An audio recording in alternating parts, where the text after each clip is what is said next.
Good morning, or good afternoon. Today we're going to have a look at another explanation, this time another suggestion by another student, urban legends. Urban legends are stories that are made up and passed along, sometimes with the basis of fact, sometimes not. Usually backed up by credible eyewitnesses and other evidence, but for some reason there's never any recorded proof. There's never any paper trail that leads back to a conclusive answer. And the stories are then passed on and they take on a life of their own. They're expanded upon, they're discussed, and they take on this kind of legendary aspect. So these things are normally sort of mundane, fairly ordinary events, and they take on a complete life of their own, and they get told one person to another, and they're expanded on, and they end up becoming spooky and unrealistic. One of the most popular ones of recent times is Slender Man.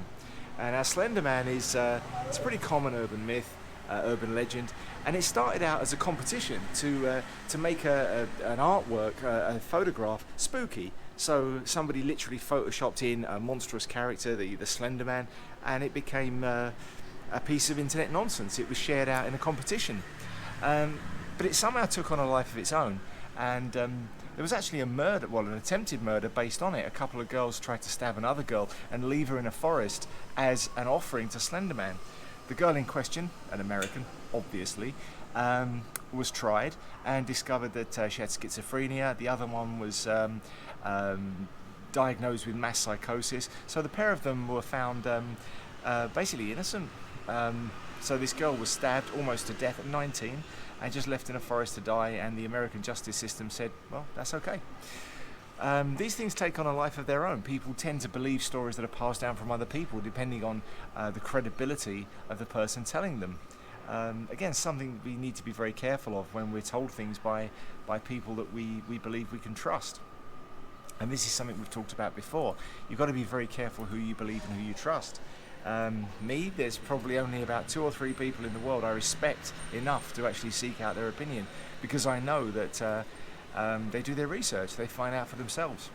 Only last night an old friend of mine emailed me and asked me for some advice. I said, well, why would you ask me for advice? You know, you have Google, go and find your own information. And that's what I told her to do, go and find their own information.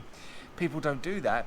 They go to other people for a piece of advice because they trust their opinion, and that's where we get urban legends and urban myths from, and that's where we get all sorts of rumours and half-truths. So you have to be very, very careful about buying into all this stuff.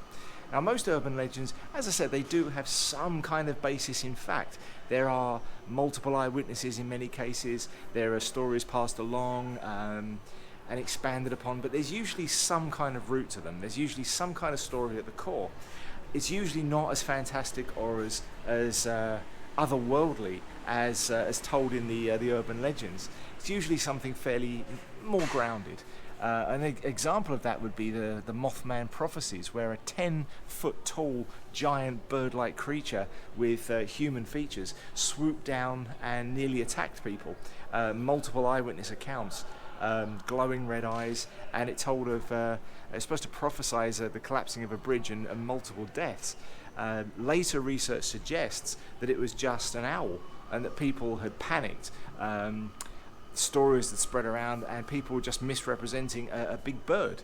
Now, whether the original eyewitness is actually more credible than the scientific explanation that it is just a bird, I don't know. I mean, it's very hard to believe that a bunch of farmers would see a bird, something they've seen multiple times in their life, and have no reason to be afraid of, would all freak out and panic in the same way.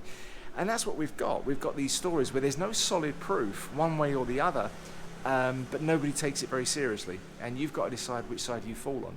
So we're going to look at a short explanation of some urban legends, some urban myths, and then we're going to do a short comprehension exercise. And that's pretty much us for today. So I hope you had a fantastic weekend.